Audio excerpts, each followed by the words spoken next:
Funeral homes have come under scrutiny in the past few months for some alarming violations. A family in Florida who lost an infant boy recently claimed they received the wrong ashes after he was cremated. In July, police were going to enforce an eviction order when they came across 8 unattended and unidentified bodies in a Fort Worth, Texas mortuary. It's these kinds of events that led us to investigate exactly how funeral homes are regulated, specifically in Indiana. Reporter Sarah Fenton has spent months poring through government documents and researching the inspection process. Sarah, these events are quite shocking. Has anything like that happened here in Indiana? Well, an event like that Fort Worth one is rare, but I did find some cases. One of the worst I came across was a funeral home near Terre Haute, where the police had received complaints about curious kids that had been looking through windows which in a funeral home are supposed to be covered and could see dead bodies. And that's in part why we wanted to see exactly how Indiana keeps tabs on funeral homes, whether they're inspected just because of complaints or if they're more consistently regulated. And here's what I found. There are more than 600 funeral homes and crematoriums in Indiana.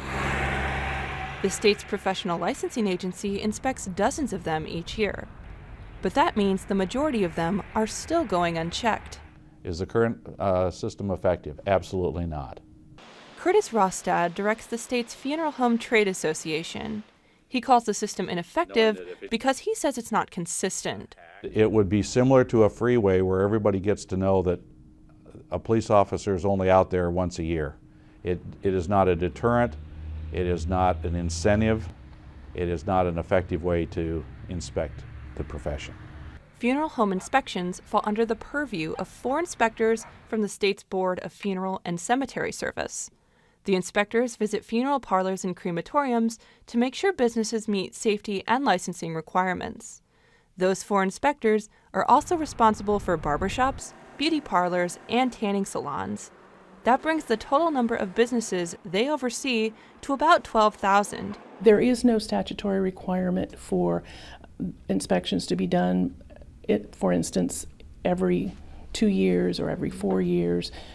The statutes that apply to funeral homes simply do not have a requirement for a time frame for inspections. Deborah Fry is the compliance director at the PLA. She says the agency does self-impose some requirements.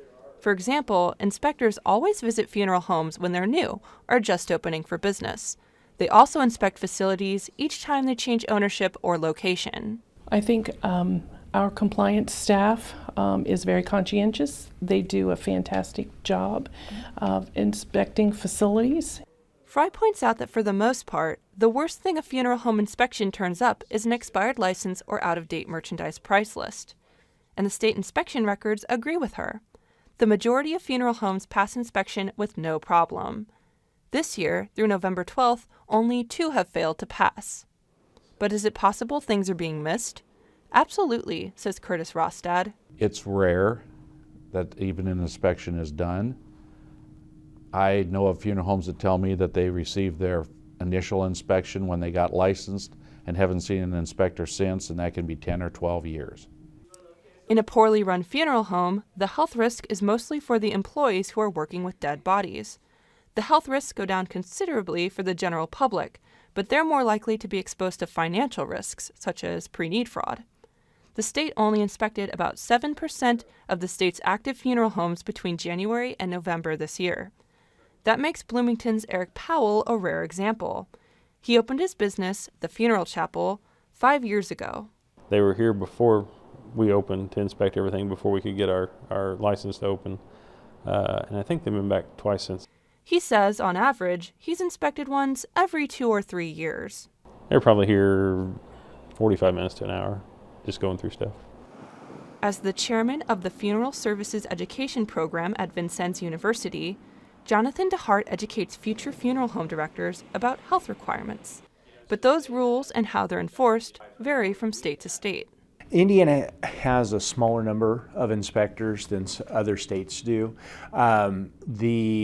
We're fortunate enough that in Indiana that we do have a state board of funeral and cemetery service that's very proactive.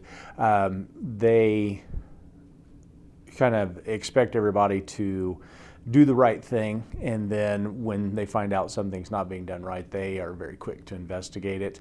To where other states, they work on a regular rotation.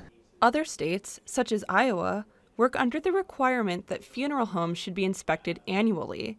However, there has been a push to move to a model similar to Indiana's, because the state just doesn't have the money or the employees needed to keep up with those yearly requirements.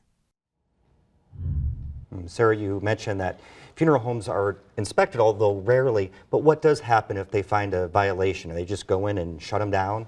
Well, a lot of times these violations are easily fixable. They're document related, like an out-of-date license. The funeral home is given about 2 weeks to come into compliance, and that's the end of it usually.